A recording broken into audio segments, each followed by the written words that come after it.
RTP procède à des mesures de la qualité des réseaux téléphonie mobile et Internet dans le Dandemayo.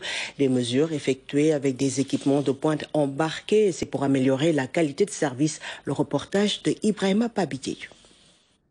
Ce véhicule de type V8 en blanc est bien particulier. C'est à son bord que s'effectue la mesure de la qualité des réseaux dans les différentes localités du Dandemayo. À l'intérieur, un dispositif de dernière génération, il permet d'avoir toutes les informations nécessaires dans cette partie du Fouta, très éloignée de la capitale sénégalaise et frontalière avec la Mauritanie. Le réseau 4G dans cette zone-là est un peu faible, et ce qui normalement va conduire à des débits aussi un peu faibles aussi. On est dans une zone frontalière, donc souvent on est confronté à des cas de roaming involontaire. Donc le mobile bascule des fois automatiquement sur les réseaux frontaliers. Donc ça aussi, avec notre équipement, on aura toutes ces informations-là enregistrées dans des fichiers. On doit rajouter également qu'il y a un cadre de concertation qui existe entre l'autorité de régulation du Sénégal et celle de la Mauritanie. Et nos équipes ont été en Mauritanie il y a quelques semaines pour justement essayer de juguler ces problèmes de roaming non intentionnel. Parce que c'est un problème de sécurité publique. Pour concrétiser la notion d'équité territoriale, le chef de l'État a lancé le vaste programme routier de désenclavement du Dandemayo.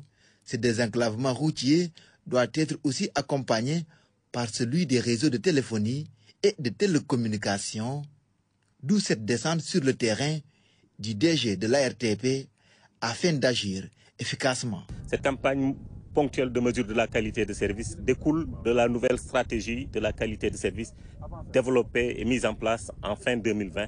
Cette nouvelle stratégie inclut également la nécessité par l'ARTP de veiller à la satisfaction des consommateurs. Vous savez qu'en décembre 2021, l'ensemble des opérateurs avaient été sanctionnés sur l'étendue du territoire national. Ils avaient été sanctionnés justement pour ces problèmes de réseau. Et j'ai aussi l'occasion et le plaisir d'annoncer ici que ces manquements qui avaient conduit l'ARTP à sanctionner les opérateurs, que nous sommes en train de mener la phase corrective. La sanction avait posé sur plus de 20 milliards.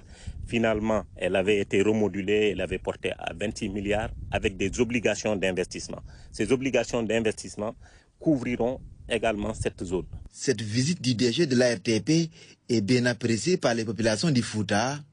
Elles espèrent voir leur localité se connecter enfin et en haut débit sur le reste du monde. D'ailleurs, certaines parmi ces populations ont vu leurs doléances réglées. C'est le cas en Douloumadi. Le village est bien connecté du reste du monde.